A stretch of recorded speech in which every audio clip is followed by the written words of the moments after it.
Okay, so dito po tayo ngayon. The generation that we cannot afford to lose. Ang ating foundational text po dito ay ang Judges chapter 2 verse number 10. At ito po ay isang kaganapan na nangyari po sa panahon po ng Israelita. Pero ito po ay meron pong pinipicture by prophecy po ay meron po itong pinipicture na nakakalungkot na nalus po ng mga giant of the faith sa Judges chapter 1 nung panahon ni Joshua at yung mga sumunod sa kanya. Nalus nila yung generation after that So, yung pong bagay na yun ay pwede pong maulit sa ating panahon, mga kapatid. At kaya po nagkaroon po tayo ng burden na gawin po itong librong ito, The Generation That We Cannot Afford to Lose. So, tayo po ngayon ay nasa chapter 2 na po tayo, no? Ang chapter 2 po natin ay The Cost of Failing to Teach Our Children. Dito po sa ating chapter 2 lessons po, ay titingnan natin ano yung magiging consequence po. Mga consequences, kapag ka po nagkulang po tayo ng pagtuturo, hindi po natin inihanda yung next generation para sa gawain ng Panginoon, ay titingnan po natin ano-ano po ang mga magiging kaganapan sa bagay na po ito. No? Ang ating pong foundational text dito po sa ating chapter 2 po, ay dito po sa Deuteronomy chapter 6, verse 7 hanggang verse 9 po. Deuteronomy chapter 6, naka-plus na po sa ating screen, babasahin ko na po. And these words which I commanded this day shall be in thine heart. Verse number 7, and thou shalt teach them diligently unto thy children, and shalt talk of them when thou sittest in thine house, and when thou walkest by the way, and when thou liest down, and when thou risest up. Verse 8, and thou shalt bind them for a sign upon thine hand, and they shall be as frontlets between thine eyes. Verse 9, and thou shalt write them upon the posts of thy house, and on thy gates. I-bless ng Panginoon itong mga salita na nabasa po natin dito po sa Deuteronomy chapter 6. So makikita po natin yung napakahalaga po na yung next generation na sila po ay maturuan. Pero dito po sa ating chapter 2, yung cause of failing to teach our children. Let's go to sa ating introduction po. We now come to a message that speaks directly to parents, leaders, and the church as a whole. Ito pong chapter 2 ay talagang ito po ay directly para po sa mga magulang, sa mga leaders po ng mga churches at church as a whole. This message is not meant to condemn, but it is meant to confront. Hindi po ito para kayo ay i-condemn yung bagay na nagaganap, kundi ito po ay isang bagay na dapat po nating harapin po ngayon, yung bagay na napakahalaga po, no? Because scripture is clear. When God's people fail to teach, there is always a price to pay.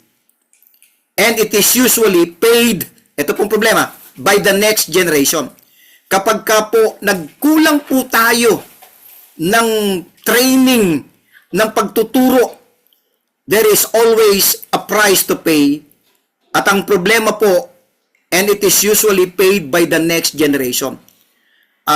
Sabi nga doon sa Galatians, no? By nature po talaga, kung ano yung tinanim mo, yun din ang aanihin mo. No? God is not mocked, for whatsoever a man soweth, that shall also he reap.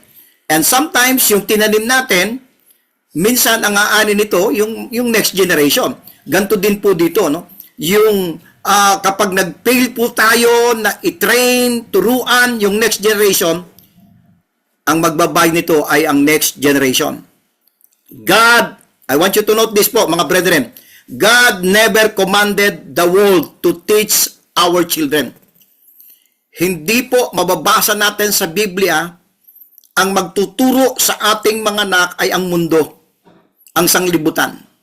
Okay? He commanded us. Tayo po ang inutusan po doon. Balikan po natin yung ating foundational text po dito. Ang sabi ng Panginoon, and these words, sa Deuteronomy chapter 6, verse 7, 6 and 7, verse 6, and these words which I commanded this day shall be in thine heart, and thou shalt teach them diligently. Napakahalaga po yung salitang yun eh.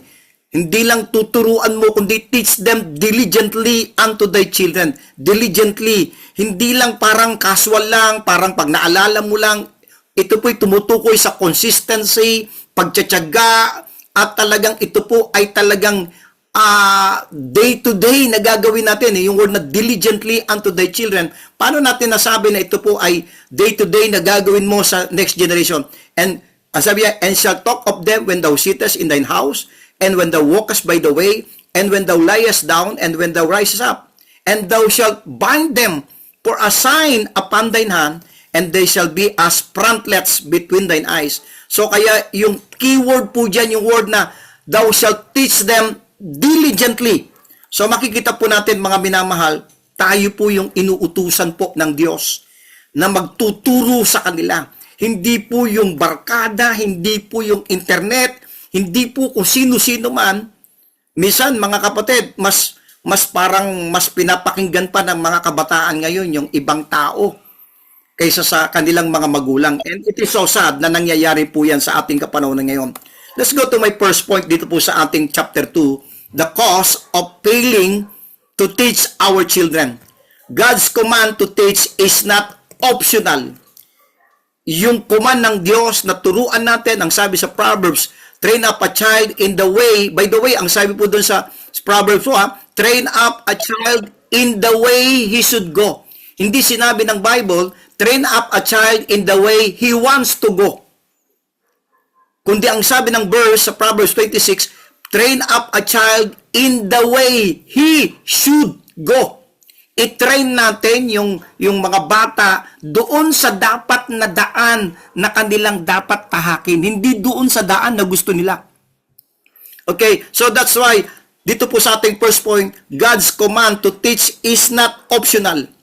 Ang sabi sa Deuteronomy chapter 6, verse 6 and 7, and these words shall be in thine heart, and thou shalt teach them diligently unto thy children. Hindi po ito optional eh.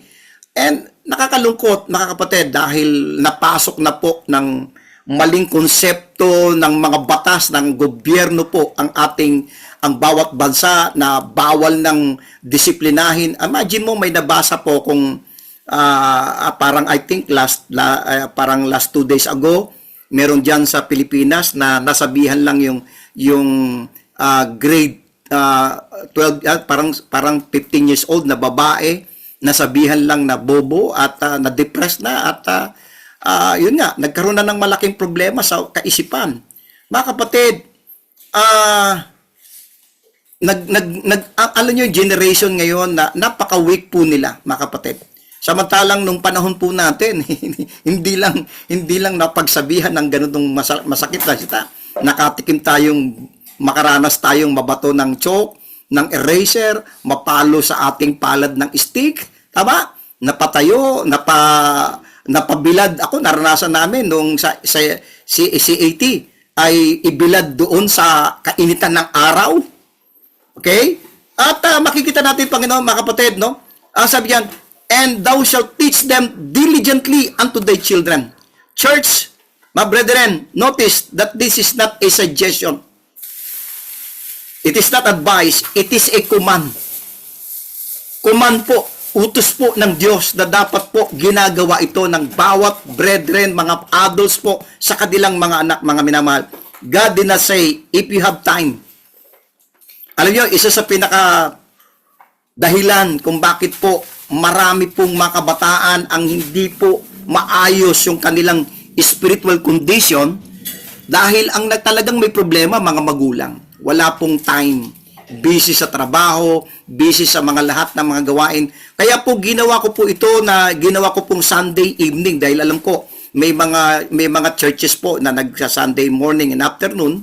Okay? At and then makatulong po ito sa inyo, itong bagay po nito. Okay? Dahil hindi pwedeng hindi ka magkaroon ng time. Talagang kailangan po talaga bigyan natin talaga ng time itong ating mga kabataan. He did not say, leave it to the school. Leave it to the school. Hindi po eh. Okay? He said, thou shalt teach them. Thou shalt teach them. Mga kapatid, ikaw mismo eh. before the Word of God can be taught to children, it must first be in the heart of the parent.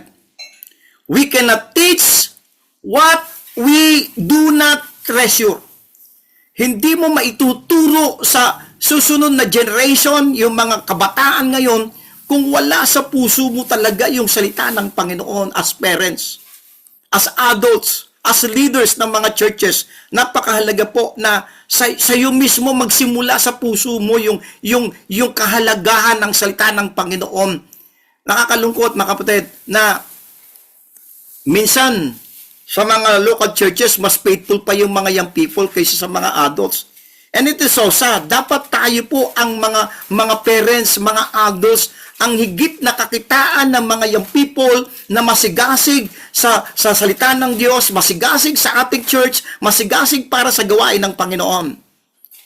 Dahil hindi po natin magagampanan ituro yung mga bagay na to kung tayo mismo ng mga adults, mga parents, mga leaders po ng mga churches ay hindi po natin tinetreasure sa ating puso yung salita ng Panginoon. So number 1, God's command to teach is not optional.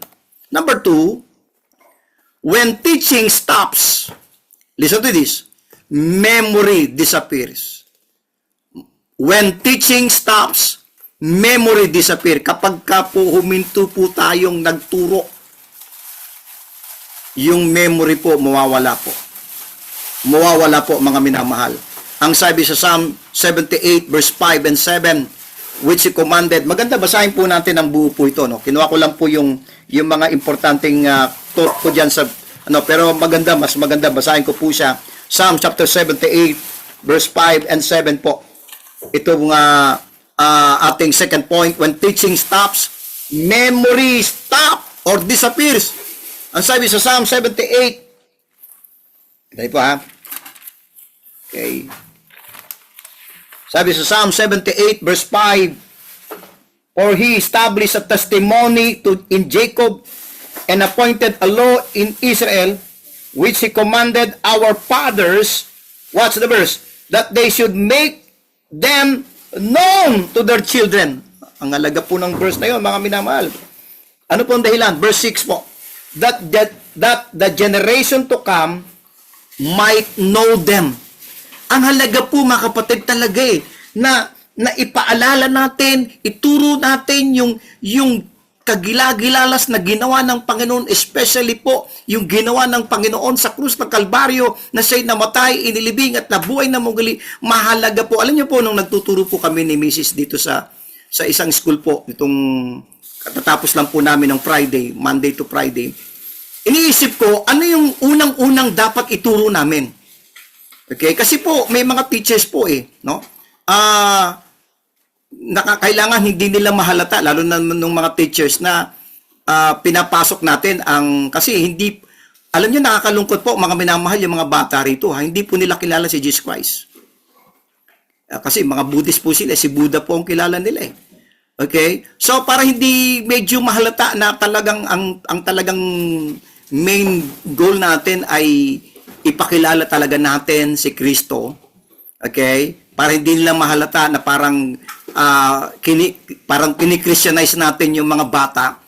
Inisip ko, pinag-pray namin, ano yung unang-unang dapat matutunan ng mga batang ito ng mga Buddhist dito sa Thailand? Alam niyo kung anong unang tinuro namin? Yung 6 days of creation, God's creation. Kasi hindi sila naniniwala na may creator Hindi sila naniniwala ng lahat ng bagay, maging sila ay nilalang ng Diyos. Kaya bago namin iniwan ng Friday, sabi ko, children, sabi ko, dapat maalala nyo itong itinuro namin. Sabi ko sa kanila. At maalala ninyo hanggang sa paglaki ninyo na merong creator, merong powerful God na nag-create ng mga bagay sa mundong ito. Amen. Dahil ang sabi diyan sa verse 6, yung last phrase ng verse 5, okay, that they should make known to their children. Verse 6, that the generation to come might know them, even the children which should be born, who should arise and declare them to their children, that they may set their hope in God and not forget the works of God, but keep His commandment. Amen. Kapag ka po hininto po na, pag huminto po tayo, kaya mahalaga po yung Sunday School eh. Si Sister Eve, nandiyan po yan, nabe-bless po ko dyan dahil ang kanyang ministry po, mga bata. No? Talagang nagtuturo po siya sa mga barangay po dyan sa may bandang Cubao. And thankful ako na merong ganyang Kristiyano na nagmamahal sa mga kabataan dahil pag huminto po tayo, memory disappears, mga kapatid. God designed faith to be passed on through intentional instruction. Talagang ikaw mismo sasabihin mo sarili mo. Kaya ulitin ko po, mahalaga po yung mga bata eh. Alam nyo, nakakatatlong church po sa biyaya po ng Panginoon ang inyong lingkod. Nagsimula po tayo ng gawain sa Nueva Ecija, and then sa Quezon City, and then sa diyan po sa Tacloban, and then dito po sa Thailand. Napansin ko, tuwing magsisimula po kami ng gawain, yung pattern pare-pareho. Nagsimula po kami ng gawain sa Nueva Ecija, sa mga bata po. Nagsimula po kami ng gawain diyan sa Quezon City, sa mga bata po. Maging sa Tacloban, mga bata po. Ang ganda eh, mga kapatid eh. Kailangan talaga, mga kapatid, magkaroon tayo ng talagang i-desire talaga natin na magamit tayo ng Panginoon sa mga kabataan, mga kapatid. When parents stop teaching, children stop remembering. Mahalaga po yan. Children stop remembering. Memory fades. Ano pa po? And faith becomes shallow. Kapag ka po nag-stop na po tayo, pinabayaan na lang natin yung mga anak natin, yung mga young people. Alam nyo, may mga pastor po na narito po, no? Wag po ninyong mamasamain po itong sasabihin ko. Hindi ko po sinasabing masama po na magkaroon. Kaya lang ang problema, more on program na lang po ngayon yung mga churches sa young people eh. Program, basketball, mga kung ano nung laro, mga kung ano nung mga games, di ba? Pupunta doon sa park, etc. Hindi ko sinasabing masama yun. Kaya lang ang problema, kapatid, ang kailangan ng kabataan ngayon, mga kapatid, turo. Hindi po activity, hindi po mga programa.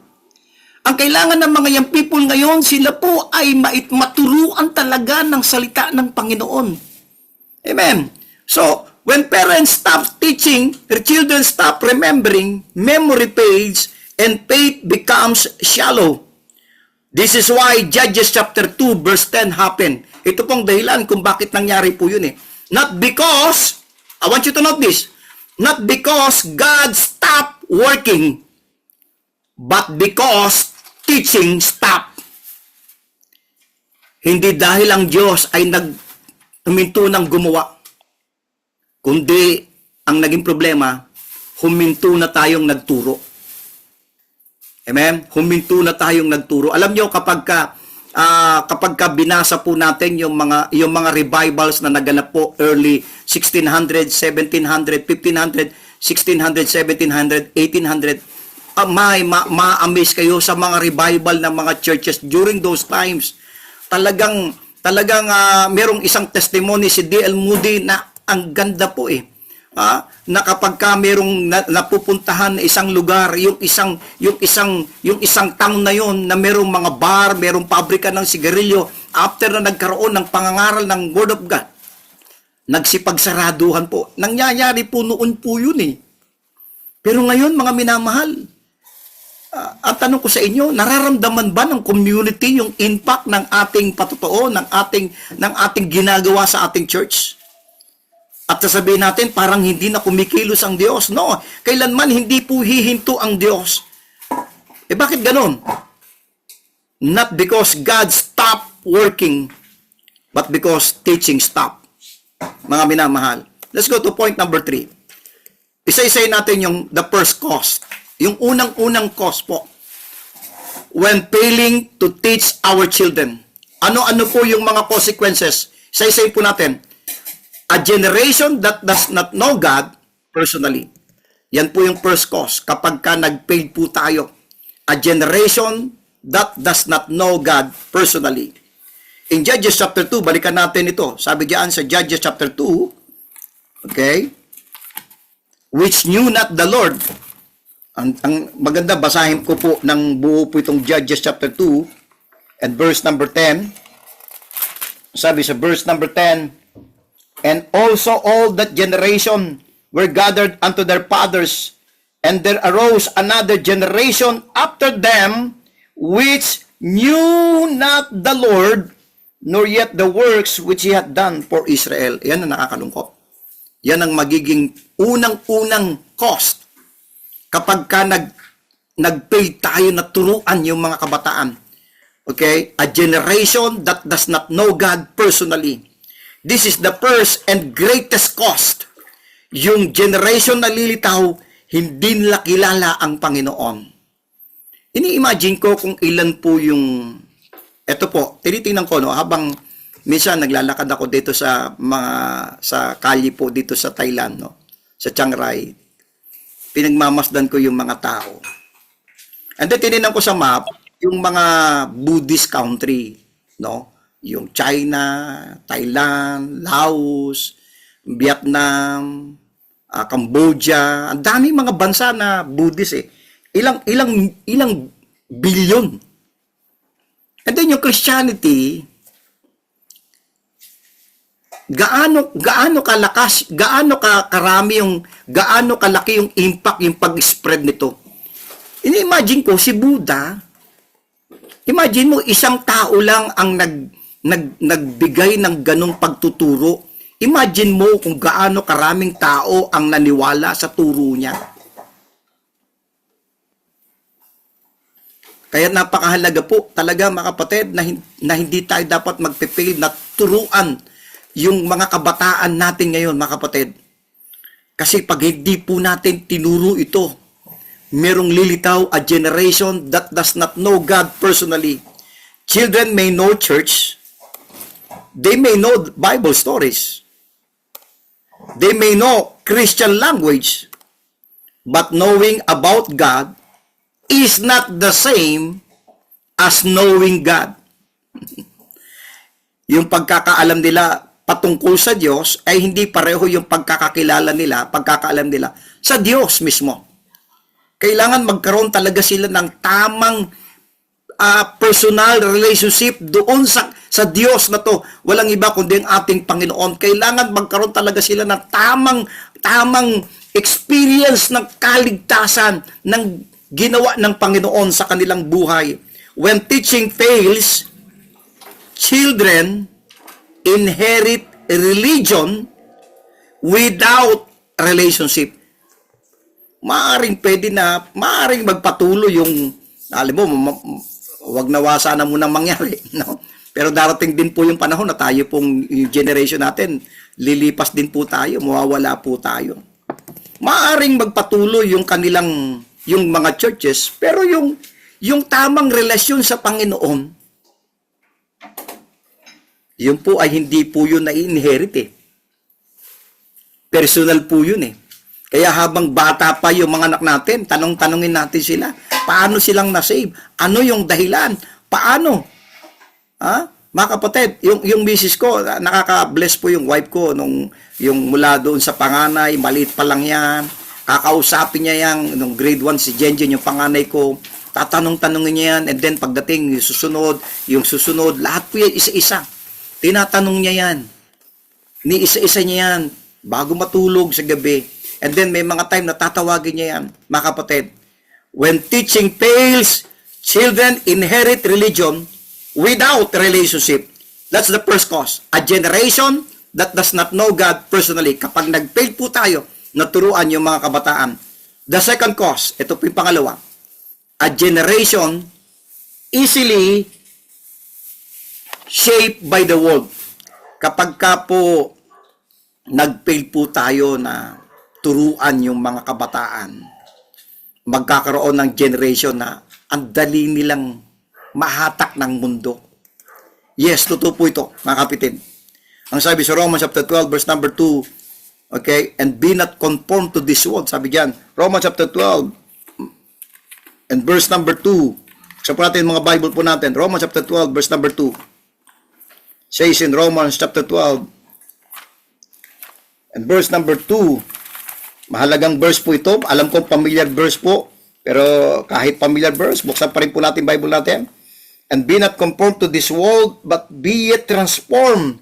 Not only be not conformed, but be ye transformed by the renewing of your mind, that ye may prove what is that good and acceptable and perfect will of God. Kapag ka po, ito po yung cause of failing to teach our children, a generation easily shaped by the world. Kapag ka po hindi po natin sila tinuruan, iba ang magtuturo sa kanila. At ang nakalulungkot, mundo, ang sanglibutan. Itong world system na to, ang kukunin nilang tagapagturo nila. At kapag ka, alam nyo, meron isang pastor na naging kaibigan natin, meron siyang anak na pinag-aral niya po ng, kumuha ng law. Attorney na po ngayon po yun eh. Okay. Habang nag-uusap kami ng pastor, pinaaral niya sa Ateneo. No, alam niyo naman Ateneo, no? Tapos, yung mga ka-classmates ay mga atheist. Mga hindi naniniwala sa Diyos. And dumating yung time na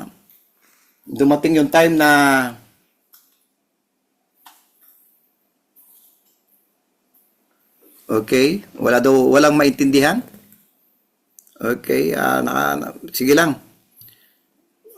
Okay po ba? Sige po.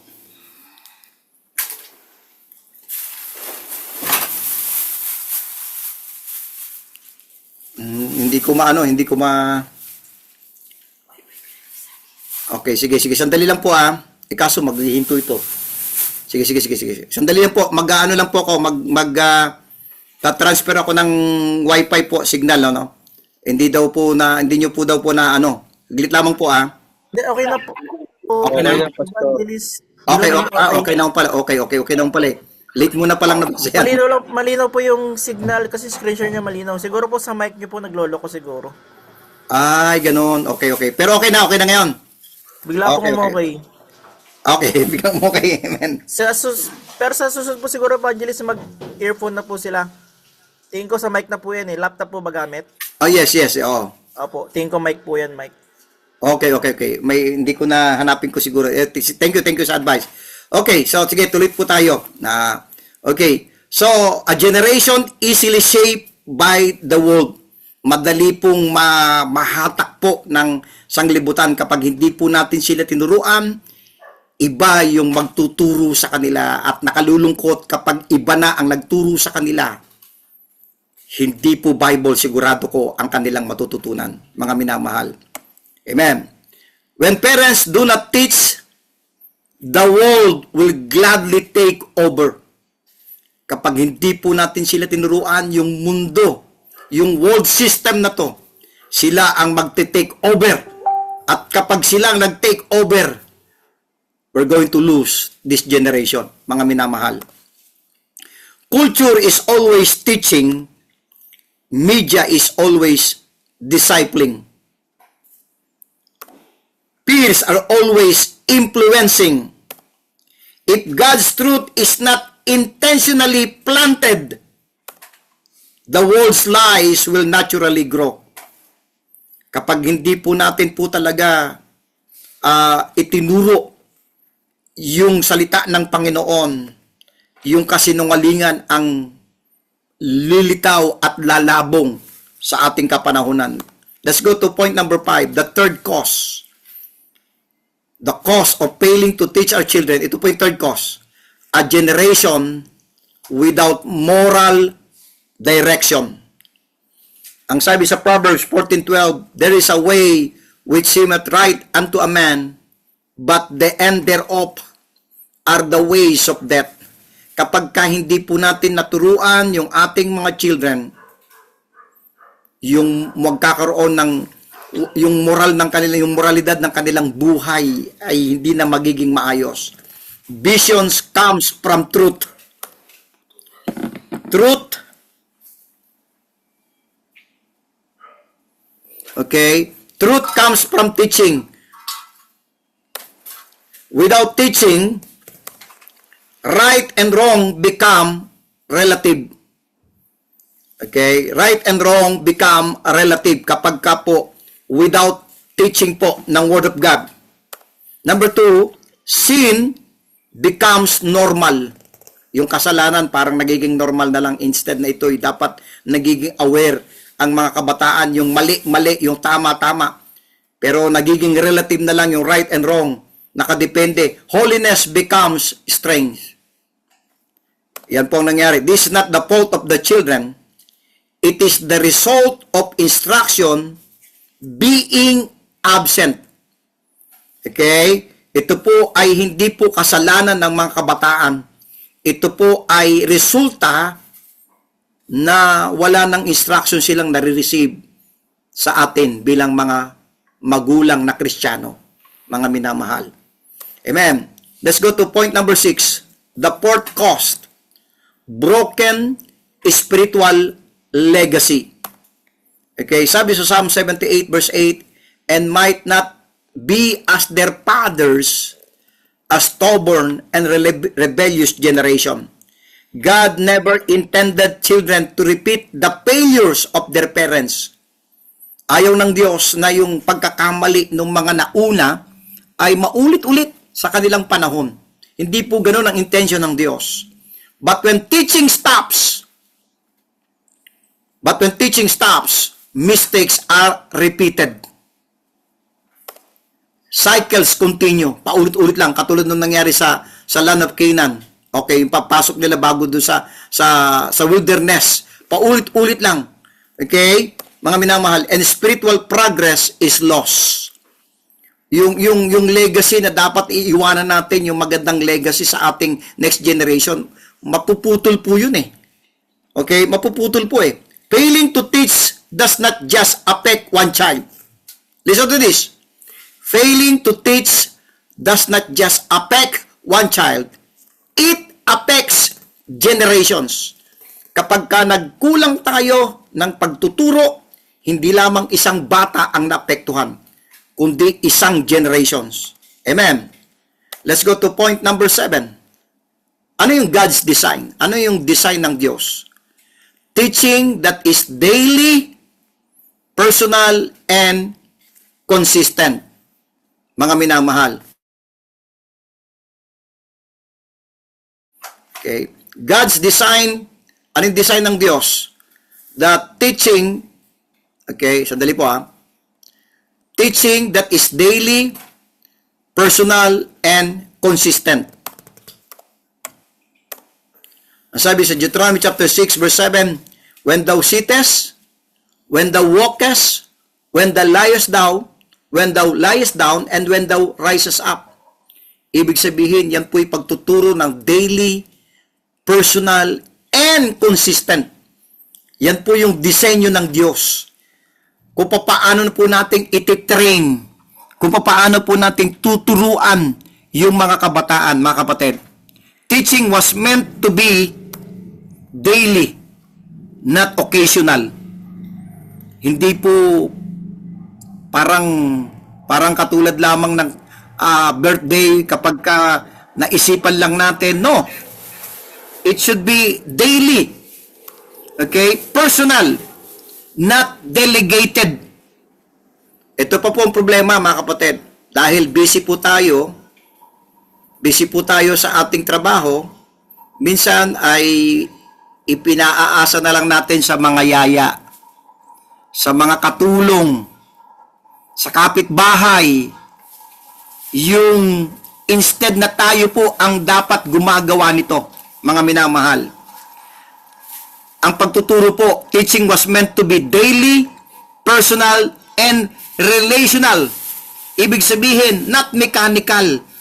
Okay, talagang dapat yung alam niyo, tayo mga magulang, kung tayo po ang gagawa nito, mararamdaman nila yung pagmamahal, pagmamalasakit, yung damdamin. Kasi sa school, ano yun eh, parang theory lang eh. Pero tayo na mga magulang, pag tayo ang nagturo, naroon yung puso eh, naroon yung damdamin, naroon yung pagmamalasakit. Bakit? Anak natin ito eh. Amen? Kaya po, yung pagtuturo, dapat daily, personal, relational, not occasional, not delegated, and not mechanical. Church programs support parents, but they never replace them. Yes. Yes, mga kapatid. Let's go to the conclusion po nitong ating pong why we cannot afford to lose this generation. Dito sa ating chapter 2, the cost of failing to teach our children. Brethren, church, failing to teach our children is never neutral. Kailan po? Hindi po ito neutral. It's either sa side natin sila o sa side sila ng mundo. There is always a cost. The cost is children who do not know God. Ito yung magiging cost kapag hindi po natin ginawa yung responsibilidad natin sa ating mga anak. Children who do not know God. Families shaped by culture instead of scripture. Mga minamahal. Churches weaken in the future. But the good news is this. Ito po yung good news. It is never too late to begin teaching again. Hindi pa po huli na turuan po natin sila.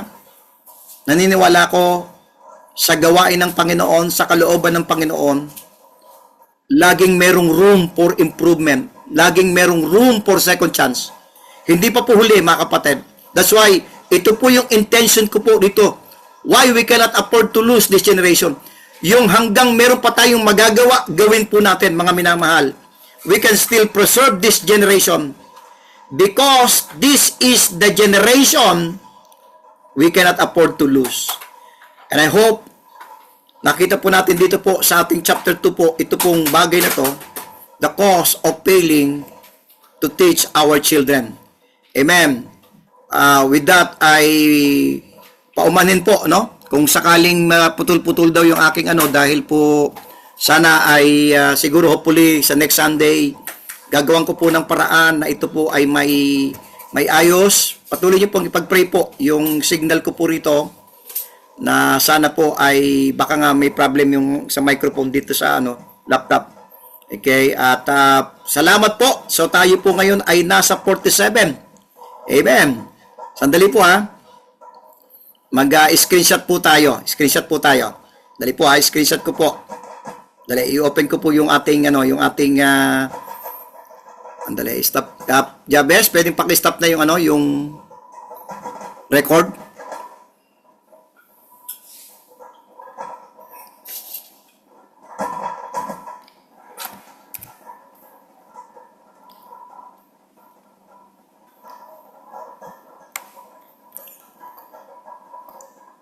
Sa inyo po yata, hindi ko pa mas-stop. Okay na ba? Okay, sige. Ako na mag-stop. Sige.